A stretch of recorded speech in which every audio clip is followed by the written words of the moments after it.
नमस्कार, आप देख रहे हैं कशिश न्यूज का डिजिटल प्लेटफॉर्म और मैं हूं आपके साथ दीपक राजसुमन। चलिए शुरुआत कर लेते हैं सुबह की 5 बड़ी खबरों का। और देखिए आज जो सबसे बड़ी खबर है कि बीजेपी के राष्ट्रीय अध्यक्ष जेपी नड्डा बिहार आ रहे हैं। जी हां, 9 महीने में दूसरी बार बीजेपी के राष्ट्रीय अध्यक्ष बिहार आ रहे हैं। वो गुरुवार को पार्टी के पितामह कहे जाने वाले कैलाशपति मिश्र की 100वीं जयंती पर बापू सभागार में आयोजित कार्यक्रम में हिस्सा लेंगे। आपको बता दें कि जातीय गणना की रिपोर्ट आने के बाद जेपी नड्डा का ये पहला दौरा है।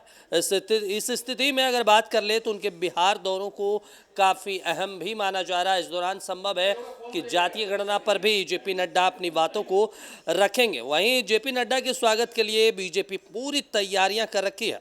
एयरपोर्ट से लेकर अगर बात करें बापू सभागार तक तो 11 जगहों पर उनका स्वागत किया जाएगा। इसके बाद जेपी नड्डा सीधे जेपी आवास जाएंगे, जहां वो जेपी को श्रद्धांजलि देंगे। इसके बाद पार्टी ऑफिस में नेताओं के साथ बैठक करेंगे।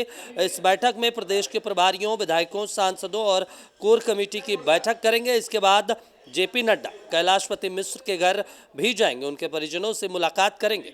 आपको बता दें कैलाशपति मिश्र की गिनती न केवल जनसंघ और बीजेपी के सींचने वाले समर्पित कार्यकर्ता थे, बल्कि वो बिहार में स्वर्ण जातियों के दिग्गज चेहरा भी थे। ऐसे में 100वीं जयंती मनाना और बीजेपी के खुद राष्ट्रीय अध्यक्ष का बिहार आना स्वर्ण वोटर को जोड़ने की कवायद की तरफ से देखी जा रही है। और इन दिनों लगातार जो है ईडी की कार्रवाई विपक्षी दलों के नेताओं पर लगातार जारी है, चाहे वो हेमंत सोरेन हो, चाहे तेजस्वी यादव हो, चाहे आम आदमी पार्टी से जुड़े नेता हो।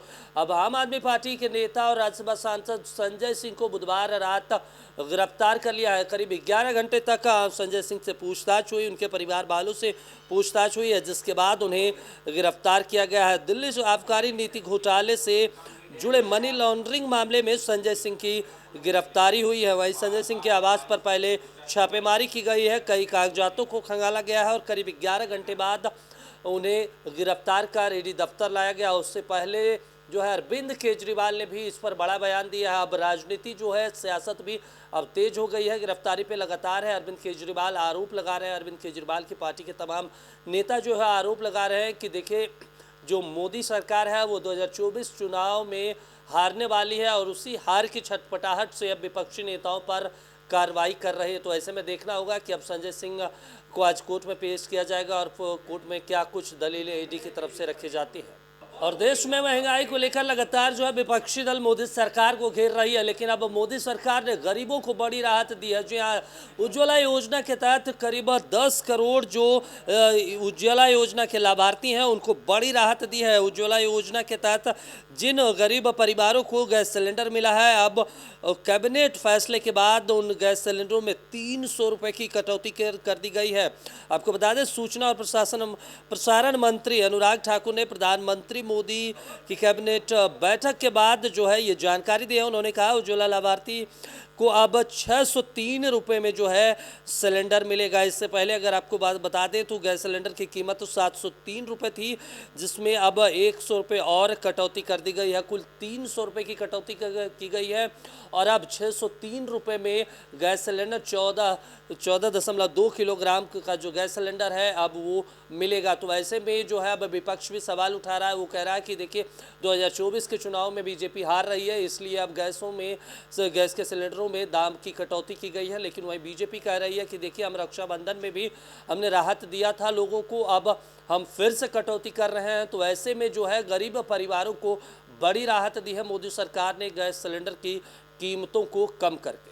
और खबर झारखंड से, जहां पर मुख्यमंत्री कल पलामू दौरे पर थे और वहां पे उन्होंने मेधा मिल्क डेयरी प्रोसेसिंग प्लांट का उद्घाटन किया है। आपको बता दें मेदिनीनगर के समीप गनके गांव में 28 करोड़ की लागत से मिल्क प्रोसेसिंग प्लांट स्थापित किया गया, जिसका शुभारंभ हेमंत सोरेन ने किया। वहीं उद्घाटन समारोह में सीएम के साथ मंत्री बादल पत्रलेख, मंत्री रामेश्वर उरांव, साथ ही मेधा डेयरी प्लांट के जो एमडी हैं सुधीर कुमार भी मौजूद रहे। आपको बता दें ये जो प्लांट बनाया गया है करीब 5 एकड़ की जमीन पर स्थापित किया गया है। वहीं इस मिल्क प्रोसेसिंग प्लांट अत्याधुनिक तकनीक से भी लैस है। यहाँ दूध के प्रोसेसिंग से लेकर पैकेजिंग की बेहतर सुविधा है। वहीं उद्घाटन के बाद मेधा नाम के उत्पाद बाजार में उपलब्ध हो जाएंगे। वहीं सीएम ने अपने संबोधन में इस दौरान कहा कि इससे करीब 25,000 पशुपालक जो हैं उनको राहत मिलेगी। यहाँ पे करीब 2.5 लाख लीटर से अधिक दूध का उत्पादन किया जाएगा। ऐसे में उन्होंने इसको रोजगार से भी जोड़ते हुए कहा कि इससे यहाँ के जो आसपास के लोग हैं उन्हें रोजगार भी मिल सकेगा। बिहार में जातीय गणना रिपोर्ट होने के बाद सियासत भी खूब हो रही है। अब जहां विपक्षी इस पर सवाल उठा रहे हैं तो वहीं सत्ता पक्ष के लोग ही यानी उनके अपने लोग ही जातीय गणना पर सवाल उठा रहे हैं। दरअसल अगर बात कर लें तो जेडीयू के जो प्रदेश महासचिव हैं प्रगति मेहता ने धानुक जाति की आबादी के आंकड़ों पर सवाल उठाया। उन्होंने नीतीश कुमार को पत्र लिखा और फिर से आकलन कर रिपोर्ट जारी करने की मांग की है। तो वहीं इस लिस्ट में पूर्व सीएम जीतन राम मांझी भी हैं।